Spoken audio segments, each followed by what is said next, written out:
أشهد أن لا إله إلا الله وحده لا شريك له أشهد أن محمدا عبده ورسوله اللهم صل على محمد وعلى آله وصحبه أجمعين بسم الله الرحمن الرحيم اللهم إنا نسألك علما نافعا ورزقا طيبا وعملا متقبلا رب اشرح لي صدري ويسر لي أمري واحلل عقدة من لساني قولي.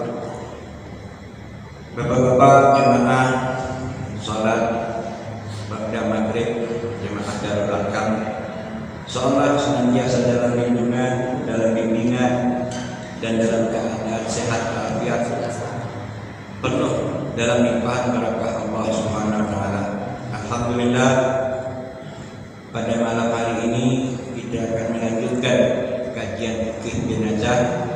Seolah akan saya sampaikan rukun yang ketiga, yaitu melaksanakan sholat jenazah, dimandikan, dikafankan, kemudian disolatkan. Saya percaya sebagian besar kita semua sudah dapat melaksanakan sholat jenazah ini. Tapi alangkah baiknya kita mempelajari ataupun memahami apa yang kita lakukan, dari mana dasarnya, dari mana dalil-dalilnya.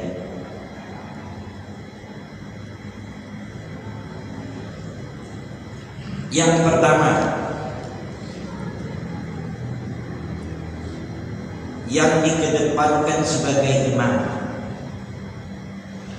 Nah, di sini insya Allah jemaah Masjid Darul Arkam ini sewaktu-waktu harus siap menjadi imam sholat jenazah, baik jenazah laki-laki, perempuan maupun jenazah anak-anak bayi dan anak-anak yang belum balik.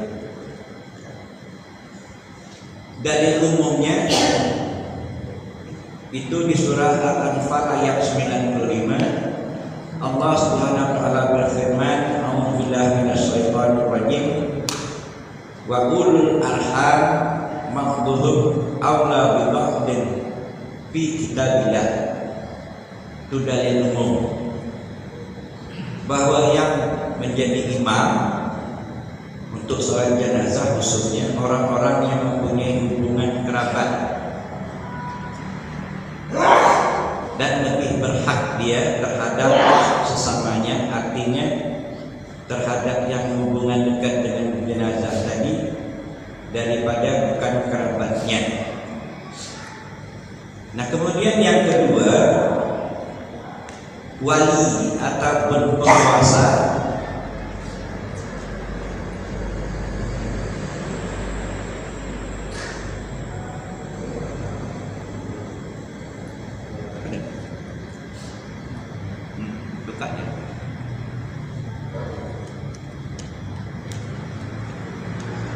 Yang kedua, wali atau penguasa atau pengganti.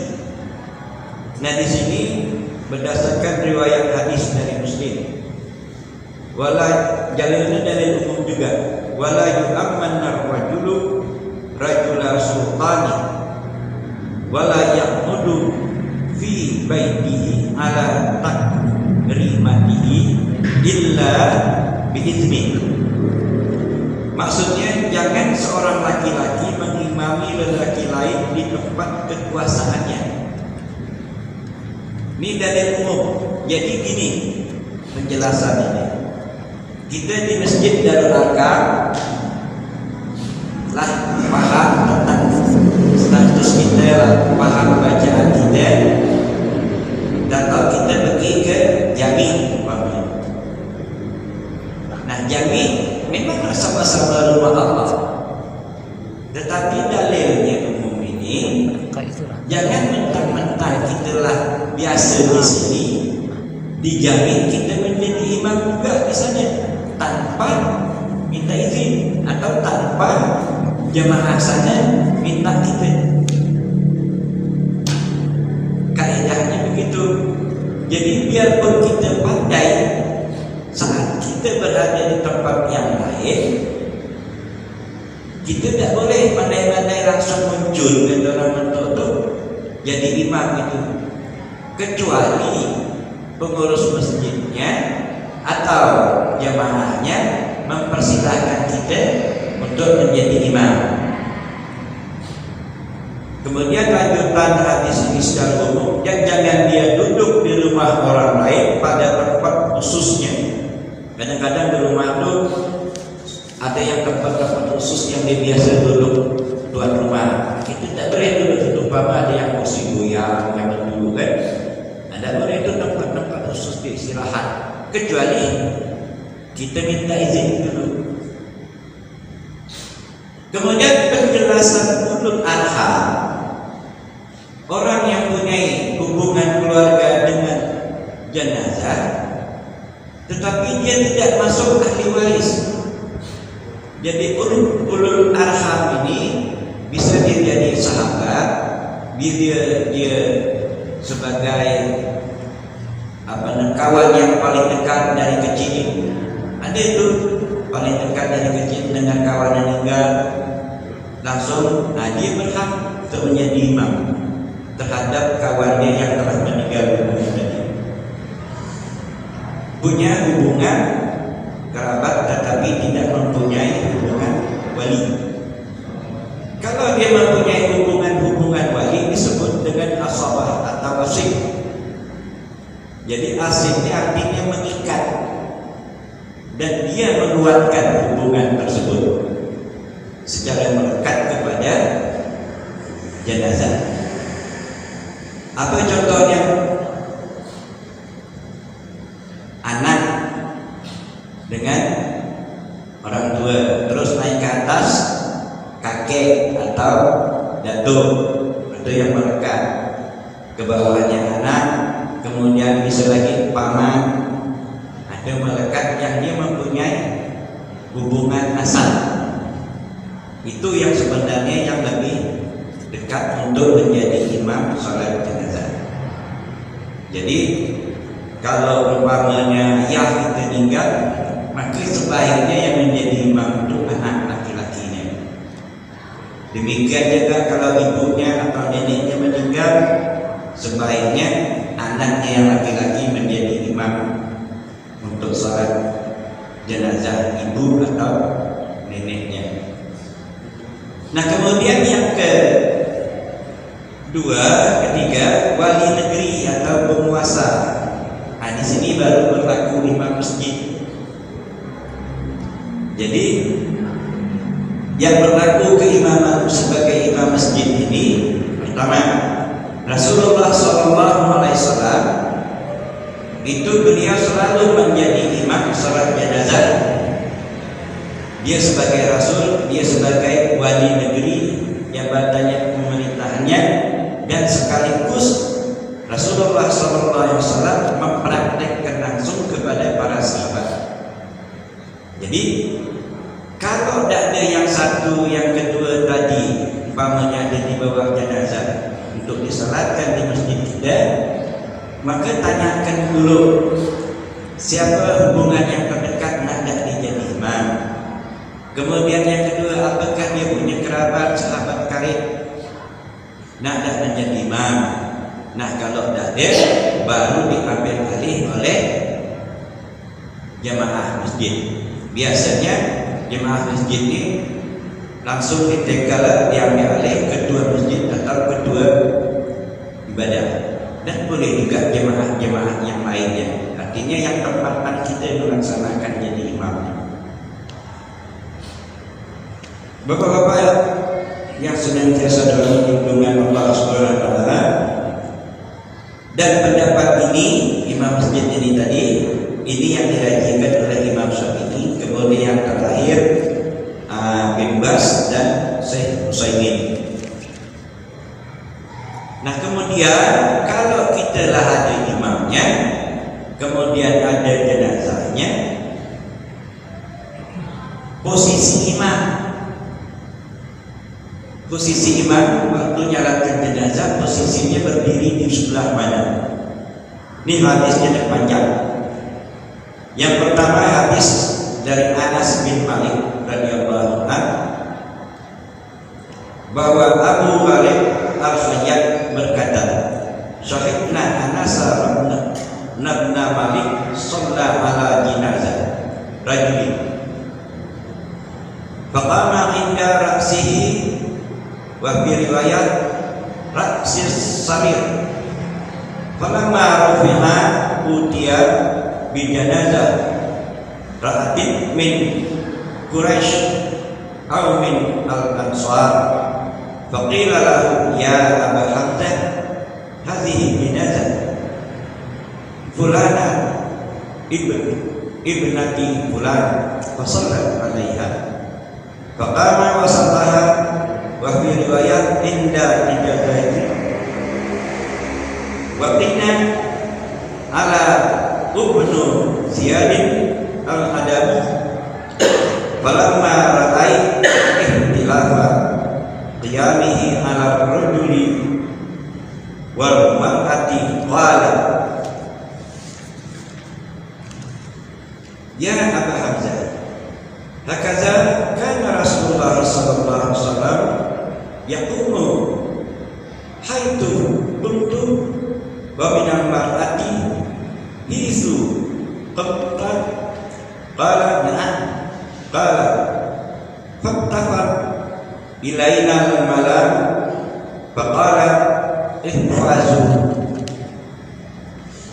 Jadi ini dilakukan oleh Anas, sahabat Rasulullah SAW, Anas bin Malik radhiyallahu anhu. Hadisnya diriwayatkan Ahmad, Abu Daud, At-Tirmizi dan Ibnu Majah.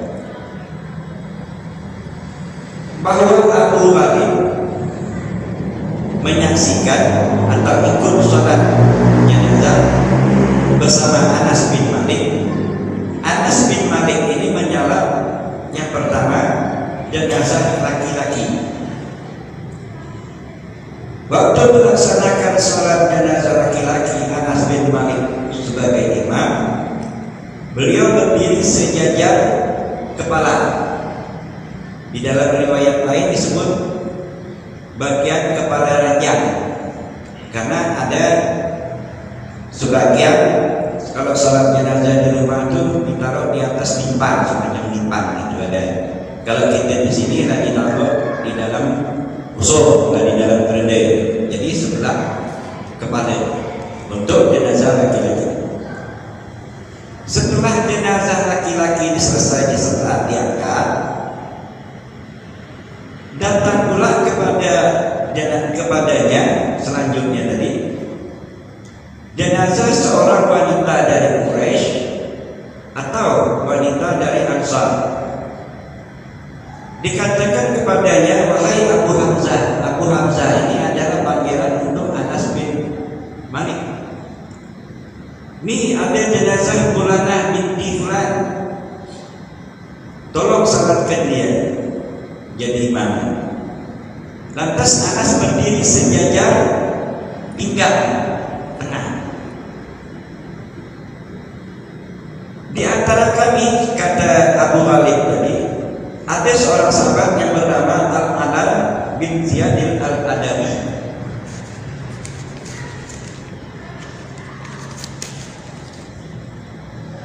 Tatkala dia melihat perbedaan posisi berdiri Anas dalam menyalati jenazah laki-laki dan jenazah wanita, dia bertanya, wahai Abu Hamzah, wahai Anas bin Malik, apakah demikian karena Rasulullah SAW menjadi imam salat jenazah, berdiri sejajar dengan kepala jenazah laki-laki dan berdiri di arah pinggang untuk jenazah wanita, seperti yang kau lakukan?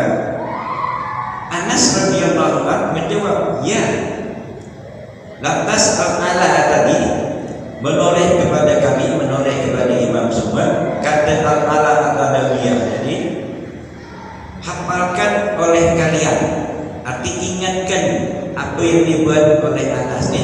Macam ni contohnya kalau Rasulullah SAW menyalatkan jenazah, untuk yang laki-laki berdiri sejajar di antara kepalanya yang sebagai imam, untuk yang perempuan berdiri di tengah-tengah antara pinggangnya yang sebagai imam.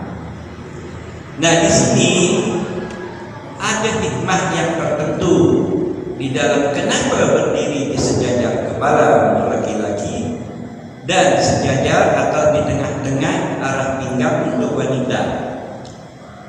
Inilah menunjukkan bahwa penghormatan terakhir seseorang terhadap sesamanya hamba Allah, terutama yang laki-laki. Yang laki-laki itu kan terakhir kepada dia sebagai seorang pemimpin, sebagai seorang pengayom, terakhir disarankan maka berdirilah imam di arah kepala. Kemudian yang kedua, kenapa di dalam waktu melaksanakan salat wanita berdiri di arah pinggang? Itulah kemuliaan sebagai seorang wanita saat dia mengandung bayi di dalam perutnya dalam keadaan lemah dan letih, kurang lebih 9 bulan 10 hari. Kemudian dia menyusuinya sampailah bayi itu besar. Banyak ayat-ayat yang menjelaskan hal ini. Antara lain itu terdapat di dalam surat Al-Ahqaf ayat yang ke-15, ayat yang 15 pertengahan, bahwa selain insan biwalidayhi. Terus baca di situ. Di situlah sebagai penghormatan kita terhadap seorang wanita, bagaimana perjuangan dia sewaktu dia dalam mengandung bayinya, maka saat dia wafat imam berdiri searah pinggangnya. Jadi tegasnya ada hikmah tersendiri yang diajarkan oleh Rasulullah SAW sampai terakhir pun sebagai hamba Allah yang beriman, berislam, tetap kita menghormati dia, baik dia seorang laki-laki maupun dia sebagai seorang perempuan. Kemudian diperkuat lagi hadis dari muttafaq alaih. Hadis muttafaq alaih ini Al-Bukhari dan Muslim. Kalau disebut muttafaq alaih, riwayatnya hadis Bukhari dan Muslim. Ini hadis dari Samurah bin Jundub radhiyallahu anhu. Kata Samurah bin Jundub ini, saya pernah salat di belakang Rasulullah SAW.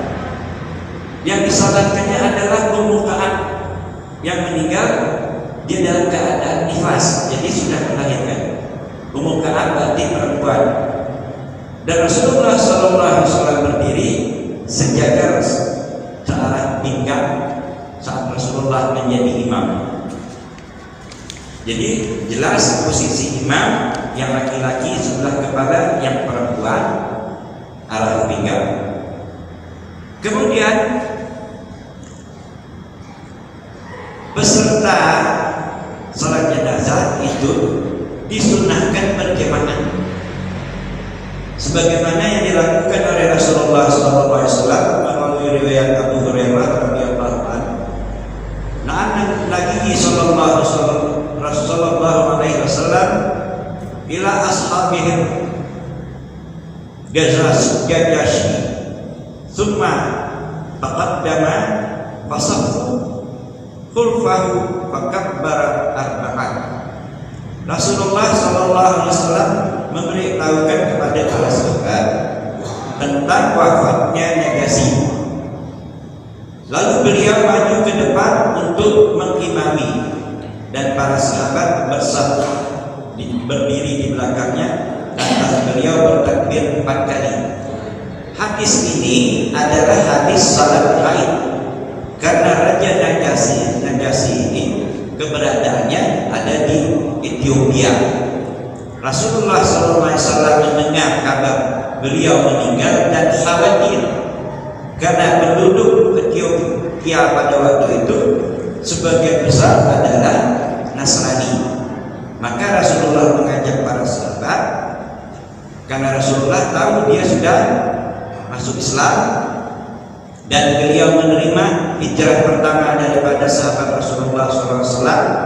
Hijrah pertama dari Arab ke Ethiopia diterima oleh Raja Najasyi ini. Nah, kalau sahabat lain karena tidak ada jenazahnya, maka posisi imam sama dengan kita posisi imam sholat biasa. Imamnya tetap di depan, makmumnya di belakang. Karena jenazahnya ada, jadi tidak ada mana arah kepala Najasyi laki-laki dan atau dia perempuan, kita jalankan sholat lain. Tidak ada jenazahnya, tidak ada bendanya, tidak ada barangnya, maka posisi imam sama dengan kita sholat biasa di masjid. Kalau di sini ada mihrabnya. Kemudian di sini ada lagi dari di antara sholat Najasyi ini ada Jabir bin Abdullah radhiyallahu anhu. Dia berkata, setelah Rasulullah berkata tadi, kami bersah, Rasulullah bertakbir 4 kali, faqalna fasafafna safaini, lalu kami berdiri dan berbaris saf di belakang Rasulullah 2 saf. Sikoh ini mesti kita ambil 2 saf. Nanti penjelasan lagi ada. Berdiri di belakang Rasulullah, salat terakhir tadi 2 saf. Nah, dari sini ada pendapat Al-Imam An-Nawawi menegaskan bahwa tidak ada perbedaan pendapat boleh melaksanakan sholat jenazah sendiri-sendiri, namun disunahkan melaksanakan secara berjamaah. Nanti ada hadis-hadis lagi yang katakan sampai 3 saf atau sampai 40 orang. Sedangkan Rasulullah SAW saat beliau wafat, itu para sahabat menyalatkan beliau sendiri-sendiri. Jadi datang Abu Bakar salatkan Rasulullah, datang Umar salatkan Rasulullah, datang Utsman salatkan Rasulullah, datang lagi Ali salatkan Rasulullah sendiri-sendiri. Menurut riwayatnya Rasulullah itu disalatkan sendiri-sendiri di kamarnya, karena kamarnya kan Rasulullah itu kamarnya di samping masjid, itu sangat sempit dan kecil sekali. Nah, disinilah boleh sebenarnya kalau tidak ada makmum boleh dilaksanakan sendiri, ya sudah cukup syaratnya di dalam rukun salat jenazah. Bapak-bapak jemaah yang senantiasa dalam lindungan Allah Subhanahu wa taala. Kemudian nah, di sini baru masuk susunan saf. Susunan saf. Susunan saf ini kalau hanya 1 orang makmuman, dia berlaku umum dengan sebagaimana kita salat wajib atau salat sunat yang biasa, salat tarawih. Di sini riwayat dari Jabir radhiyallahu anhu saat salat bersama Rasulullah SAW. Ini berlaku umum. Hadis ini agak panjang. Sumajitu hatta kuntu an yasari Rasulullah SAW fa'khadha biyadi fa'adarani hatta aqar maniman yaminihi. 1. Yang kedua, sambungan hadis, summa jaa Jabbar bin Sahrin fatawadda, summa jaa fatama an bisari Rasulullah sallallahu alaihi wasallam fa akhadha Rasulullah sallallahu alaihi wasallam biyadina jami'an fadafa'ana hatta aqamata khalfahu. Hadisnya diriwayatkan Muslim. Jadi Jabir ini datang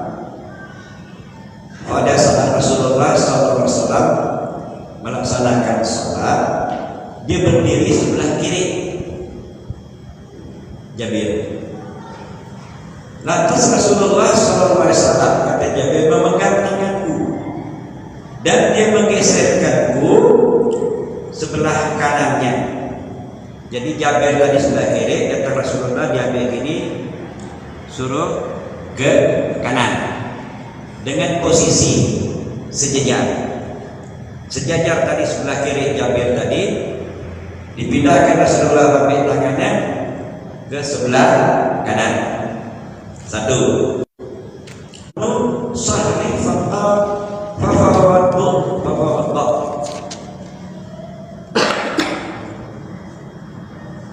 Jadi sedang salat tadi datang pula Jabbar bin Sahal.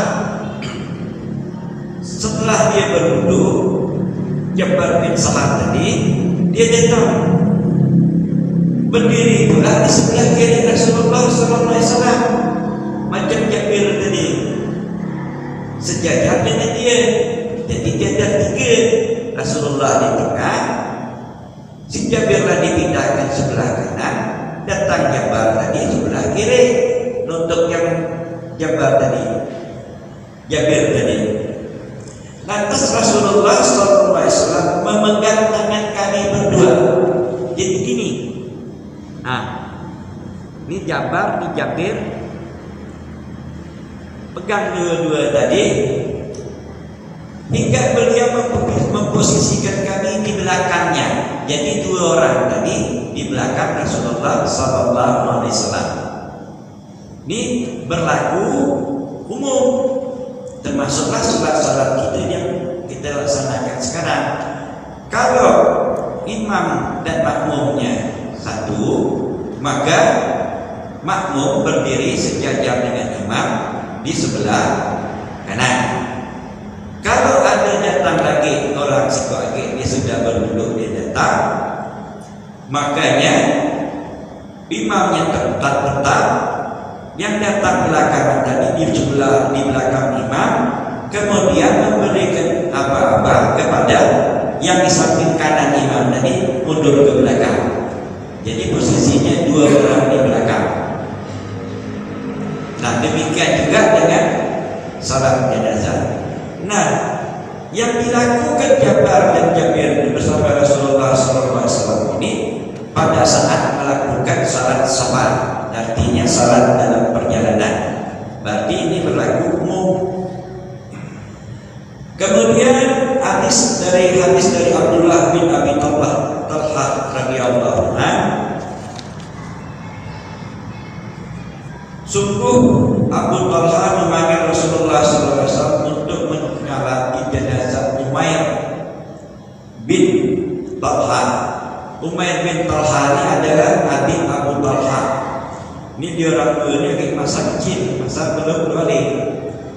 Waktu Umair bin Abi Talha meninggal, Rasulullah SAW pergi, kemudian disalatkan di rumah mereka. Jadi bukan di masjid. Kemudian beliau SAW maju ke depan, sedangkan Abu Talha tadi di belakang, dan Ummu Sulaim di belakang Abu Talha.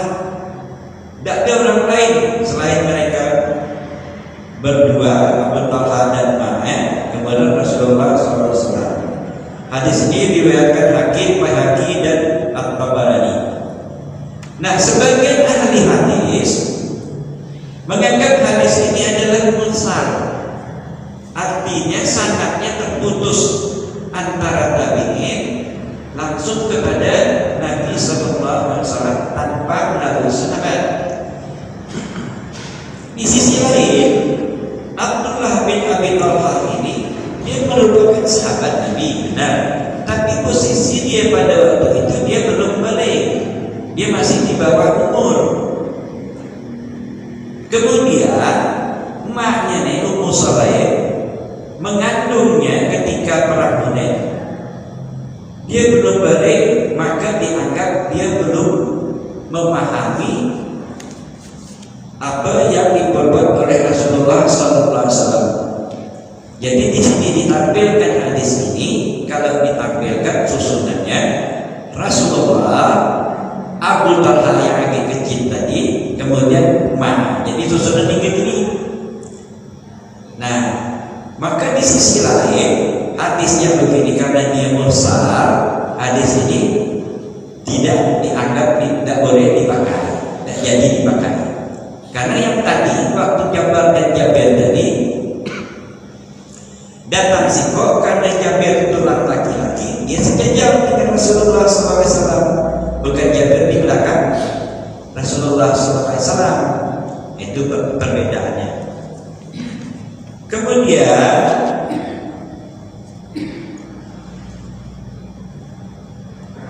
ada lagi sanadnya, sanad saya jelaskan juga ya, sanadnya hadisnya hadis Umar. Ini hadis riwayat Abu Umarah, dikeluarkan juga oleh At-Tabarani, tercantum dalam kitab Al-Mu'jam Al-Kabir bahwa Rasulullah SAW pernah salat jenazah bersama 7 orang makmum, dan beliau membagi menjadi 3 saf. Hadis ini dhaif, lemah, karena sanadnya ada riwayat yang lemah bernama Abdullah bin Lahi'ah. Jadi pernah Nabi melaksanakan salat jenazah, jumlah makmum 7 orang, langsung dibuat 3 saf. Jadi kalau 3 saf yang demikian, imam 2 baginya 3-3-1 atau 3-2-2. Nah, di sini kadang-kadang kita ketemu yang model begini. Ketemu orang yang dikit nak buat 3 saf. Nah, itu yang pertama, nanti sambungannya. Baru ketemu dengan hadis yang 3 saf. Hadis yang 3 saf itu hadis dari Malik bin Ubairah radhiyallahu anhu bahwa Rasulullah SAW bersabda, "Ma min muslimin yamutu fa yusalli alaihi salasa suhufin minal muslimin illa aujaba wa fi lafzin illa firlahu." Hadisnya riwayat Ahmad, Abu Daud, kemudian At-Tirmizi dan Ibnu Majah. Kata Rasulullah SAW, tidaklah seorang muslim meninggal kemudian jenazahnya disalati 3 saf oleh kaum muslimin, kecuali hal itu mengharuskan diterima atau dimasukkan jenazah almarhum tadi ke dalam surga, di dalam lapas lain kecuali diampuni segala dosa-dosanya. Jadi yang tadi 7 dibuat 3 saf 1, yang sekarang jelas disebut 3 saf 2. Tetapi hadis ini tidak menjelaskan ukuran 3 saf itu berapa orang banyaknya. Pokok belum 3 saf, tidak tahu berapa jumlah makmum. Maka disambung lagi menyebutkan jumlah. Hadis riwayat Ibnu Abbas radhiyallahu anhu. Amin bin Abbas qala sami'tu Rasulullah sallallahu alaihi wasallam yaqul ma min rajulin muslimin yamutu faqamu ala jinazati arba'un rajulan la yusriku nabillah syai'an illa syafa'ahumullahu fihi. Hadisnya diriwayatkan oleh Muslim. Daklah seorang muslim meninggal kemudian jenazahnya disalati 40 orang. Nyebutkan jumlah. Yang kedua, menyebutkan 3 saf. Di mana 40 orang itu tidak syirik, tidak menyekutukan Allah, melainkan Allah akan menerima syafaat atau mengabulkan doa mereka untuknya. Untuk jenazah tadi yang kita doakan, Allah maghfirlahu warhamhu wa'afihi wa'afu. Nah, dari 3 ini tadi baru macam mana praktik. Pertama, memang ada pendapat dari Imam Ahmad bin Hanbal 3 sah. Yang tadi kan 7. Kata Imam Ahmad bin Hanbal boleh buat 3 sah. Dia tinggal ngatur 3, 2, 2. Jangan di belakang sikok. Sebab kata Imam Ahmad, ada lagi yang jemaah ini bertanya, kalau jumlahnya 4 orang gimana? Kata Imam Ahmad, buat dosa. Jadi 2-2. Kata Imam Ahmad, makruh kata dia apabila dibentuk 3, karena yang satu sikok berdiri paling belakang. Nah, itu penjelasan dari Imam Ahmad. Jadi yang 7 tadi memang katakan boleh dibuat 3 sah, 3, 2, 2, 5. Kalau 4 buatlah 2, jangan dibuat 3. Sebab kalau dibuat 3, 5, 2, sikok. Ini pernah terjadi ini. Pernah terjadi. Jadi salat ini di masjid. Sebagianlah sudah datang keluarganya dari jauh, tapi jenazahnya telah diangkat. Dia orang minta izin, janganlah diangkat dulu, kami nak salat. Ya, tunggu sampai salat. Jumlah apa sudah 4. Jadi karena memakai rumus tadi buat nanti kesan kata Rasulullah SAW, karena memang ada hadisnya, cuma tidak nyebut jumlah. Dibuat memang benar 3. Jadi 4 lagi ini berdirinya.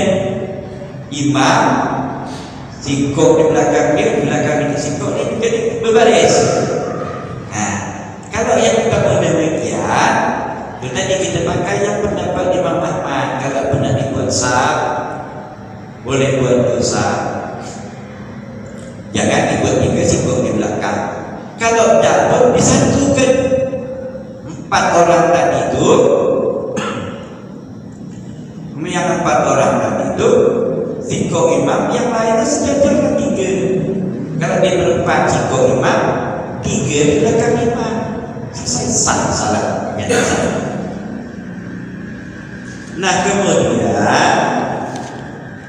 baru diberi penjelasan lagi yang riwayat Malik bin Hubairah, kemudian riwayat Ibnu Abbas yang kata Rasulullah SAW dibikin 3 sah tadi. Kemudian hadis dari Ibnu Abbas tadi itu jumlahnya 40 orang.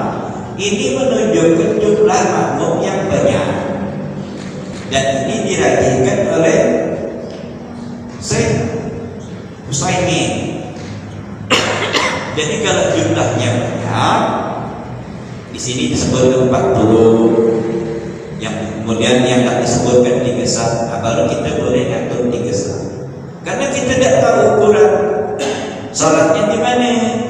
Bisa juga salatnya di rumah. Kalau di rumah tempatnya sempit, nah bisa kita bikin kalau jumlahnya orang sampai 10 3 sah sempit, bisa kita bikin. Tapi kalau di dalam masjid jumlah 40, sepanjang kita ini kurang lebih dekat 30 atau 28 sesatnya. Berarti kalau diperlukan sah di sini yang paling depan ini jumlah yang tadi 28, sedangkan makmum 20, maka yang tinggal itulah kata terbagi. Kalau bikin 3 sah, maka sahkan yang penuh dulu yang di depan tadi beberapa orang, sisanya 45 orang yang kedua, terakhir 3-nya kira-kira yang sah ketiga ini kira 2 orang, jangan 1 orang. Nah, di sini dalam praktek yang banyak itu waktu sholat jenazahnya terus datang suara saudara buat 3 sah. Imam ini tinggi lagi, kata si kok penuh yang depan buat sebetulnya banyak dah, lebih 3 sah buat 5 ganjil kata dia kan. Nah, ini sebenarnya tidak ada aturan yang harus begitu. Yang usul ganjil tadi karena dia berdalil 3 tadi kan ganjil. Makanya kalau lebih dari 3 saf, jangan dibuat 4, buatlah 5. Nah, di sini saya jelaskan itulah pendapat-pendapat di lapangan. Tapi biar bagaimanapun jangan sampai rio ini tadi mengganggu kita salat jenazah. Itulah. Jadi kalau saya ya kira-kira lah siap, udah laksanakan. Bapak kalau nunggu yang ini kata sibuk, nak 5 lah, lebih 5, nak 7 lah, tak sudah. Sehingga berada dengan sah. Jadi dalam hal yang demikian kita ya agak-agak bijak cukup sebenarnya. Tapi lah sudah agak-agak dia juga dikubur ke cerita biasa. Nah itu posisi imam, kemudian jumlah makmum. Boleh salat di rumah, boleh salat di masjid, dan nanti ada boleh salat di kubur, ada nanti. Tapi riwayatnya riwayat lain. Kemudian boleh tak orang perempuan itu ikut salat jenazah? Boleh. Jadi sebagian ulama mengatakan perempuan kalau ikut salat jenazah di masjid seperti di sini boleh, diizinkan dia keluar dari rumah untuk salat jenazah, tapi posisi ini tetap di belakang sama seperti kita salat umum biasa. Seperti inilah, dia tertutup khusus untuk yang wanita. Boleh dia ikut salat jenazah, tapi dia tidak di belakang langsung dengan laki-laki, ada hijab, ada tabir. Dan sahnya itu sah umum, tidak pernah dia orang 4 buat 3 ya. Karena patokan pertamanya adalah ikut sebagai makmum yang dilakukan oleh laki-laki yang ada di depan dia. Nah kemudian bagaimana hukumnya kalau wanita atau semua? Nah sekarang kita banyak majelis-majelis taklim, dan sebagian besar ibu-ibu majelis taklim itulah belajar salat jenazah.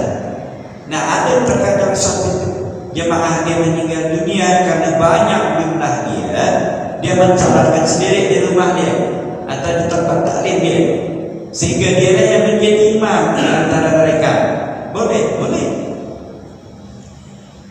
Nah di sini juga ada perbedaan pendapat. Saya pernah ketemu yang ini. Jadi perbedaan pendapat dia menyamakan sama dengan imamnya berdiri dengan imam yang orang laki-laki. Jadi imam berdiri di depan, yang lainnya di belakang.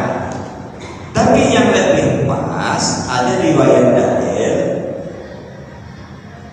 sesama wanita yang menjadi imam. Ini riwayatnya An Tamimah binti Salamah qala inna Aisyah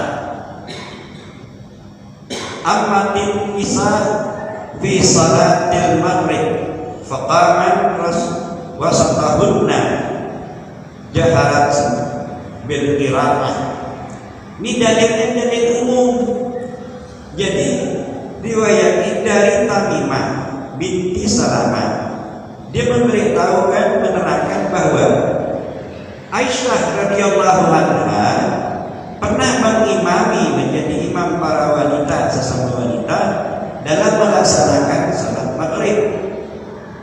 Maka beliau Aisyah radhiyallahu anha ini berdiri di tengah-tengah jemaah dalam barisan pertama. Ini diriwayatkan oleh Ibnu Abbas. Jadi kalau imam perempuan satu-satu perempuan, secara umum salat yang wajib ataupun salat sunah tarawih, demikian juga salat jenazah. Menurut hadis ini, yang satu jadi imam itu dia berdiri di tengah-tengah, tidak maju, sejajar semua, tapi komandonya di tengah-tengah. Kalau kita orang laki kan maju nih, baik ada mihrab maupun ada mihrab, imam maju ke depan, yang lain makmum. Tapi kalau perempuan semuanya sama, yang tengah inilah komando dia sebagai imam, yang kiri kanan, kemudian yang belakang ikut. Ini pernah salat jenazah, kalau salat saya tahun 2000-an, tahun 2000 lebih. Jadi waktu itu ibu-ibu majelis taklim itu nak nyaratkan. Nah makanya sama-sama ibu tadi saya konsul sama almarhum Kadir. Ini saya tidak salah, saya begini hadisnya. Tapi benar, kau beritahu ke orang tu. Tapi tidak, jadi dia lah. Nah saya beritahu. Bapak-bapak jemaah yang senantiasa dalam Allah. Sampai di sini dulu kajian kita. Insyaallah nanti masih banyak salat jenazah ini, walaupun kita dah tahu. Kalau jumlah jenazah itu banyak, nanti kita sambung. Insyaallah malam Jumat besoknya beberapa orang yang sekaligus dirawat dari masjid ini. Nah, itu untuk sebagai gambaran. Insyaallah nanti saya jelaskan malam Jumat berikutnya. Wabillahi taufiq wal hidayah. Assalamualaikum warahmatullahi wabarakatuh.